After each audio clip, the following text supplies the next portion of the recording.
ఈరోజు పత్రికా సమావేశం ఏర్పాటు చేయడానికి ముఖ్య కారణం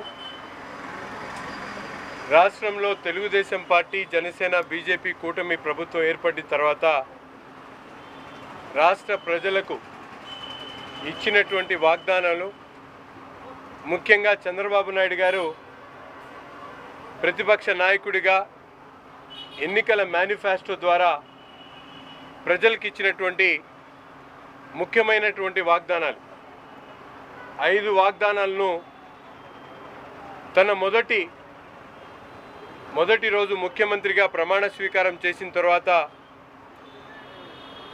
5 ముఖ్యమైనటువంటి కార్యక్రమాల మీద తొలి సంతకంతో పాటు 5 సంతకాలు చేసినటువంటి పరిస్థితులు. ముఖ్యంగా మేమందరం కూడా గతంలో అనేక మంది రాజకీయ నాయకులను చూసాం. ఎన్నికల్లో గెలుపొందిన తర్వాత ప్రజలకు ఇచ్చినటువంటి వాగ్దానాలను ఎక్కడ కూడా పట్టించుకునేటువంటి పరిస్థితి లేదు. కానీ ఈరోజు ఒక కొత్త అధ్యాయానికి శ్రీకారం చుడుతూ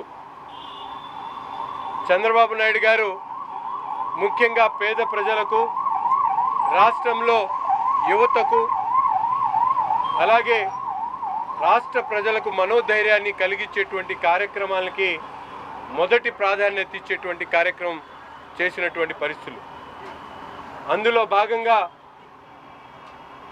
గత ప్రభుత్వంలో జగన్మోహన్ రెడ్డి గారు అనాలోచిత విధానాలతో, కక్ష సాధింపు ధోరణితో, ప్రజల ఆలోచనకు తగినట్టు కాకుండా తనకిష్టం వచ్చినట్టు పరిపాలన చేస్తూ చెప్పినటువంటి వాగ్దానాలను కూడా ఏ ఒక్క వాగ్దానాన్ని కూడా నెరవేర్చకుండా రాష్ట్ర ప్రజలను భయభ్రాంతులకు గురి చేసేటువంటి విధంగా పరిపాలన చేసినటువంటి పరిస్థితులు. ఈరోజు ప్రజలు పెద్ద ఎత్తున అధికారాన్ని కట్టబెట్టినా కూడా ప్రజల శ్రేయస్సు కోసం ప్రజలకు ఇచ్చినటువంటి వాగ్దానాల మీద నిబద్ధత కలిగినటువంటి నాయకుడిగా, ఒక కమిట్మెంట్ కలిగినటువంటి లీడర్గా చంద్రబాబు నాయుడు గారు ఈ 5 కార్యక్రమాల మీద మొదటి సంతకం చేయడం అనేది చాలా గొప్ప విషయం. ముఖ్యంగా మెగా డిఎస్సి కార్యక్రమం 5 సంవత్సరాల పాటు రాష్ట్రంలో ఉద్యోగాలు లేక యువత అనేక రకాల ఇబ్బందులు పడుతున్నటువంటి పరిస్థితుల్లో ఈరోజు చెప్పినటువంటి వాగ్దానం ప్రకారం 16,437 మందికి మెగా డిఎస్సి కార్యక్రమాన్ని ఏర్పాటు చేసి దాని ద్వారా ఉద్యోగాలు కల్పించేటువంటి కార్యక్రమం.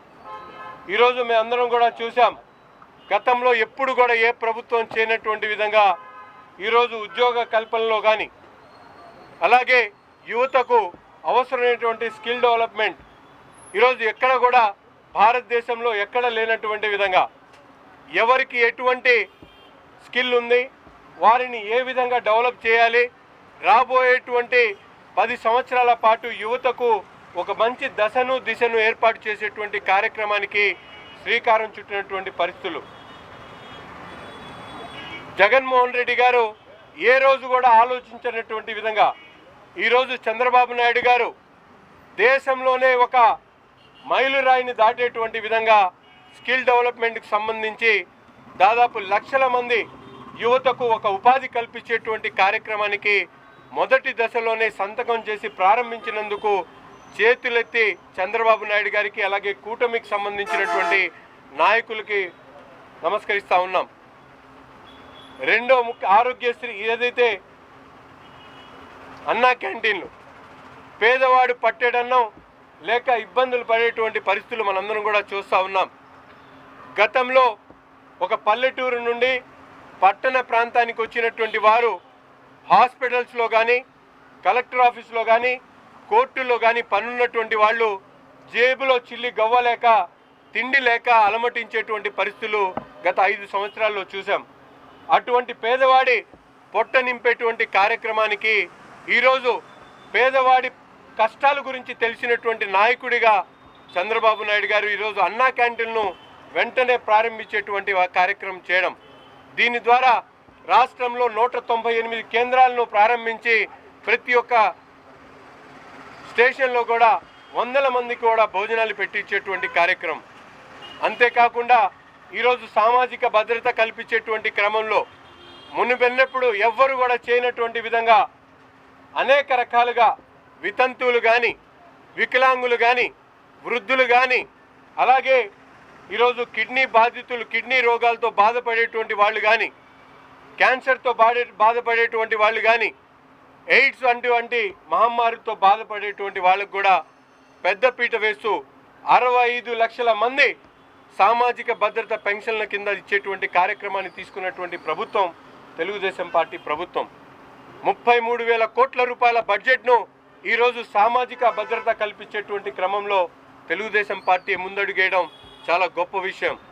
మాటలు చెప్పినటువంటి జగన్మోహన్ రెడ్డి గారు గత 5 సంవత్సరాల్లో తన ప్రభుత్వం సామాజిక భద్రత పెన్షన్లకు పెద్దపీట వేస్తామని చెప్పి పదే పదే చెప్పినటువంటి జగన్మోహన్ రెడ్డి గారు నిబంధనల పేరుతో, విద్యుత్ బిల్లుల పేరుతో, పిల్లలు కార్లు కొన్నారనో లేకపోతే ఏసీ కొన్నారన్న నిబంధనలతో అనేక మందిని తొలగించేసి 43 లక్షలు 45 లక్షల వరకే పెన్షన్లు ఇచ్చినటువంటి పరిస్థితులు.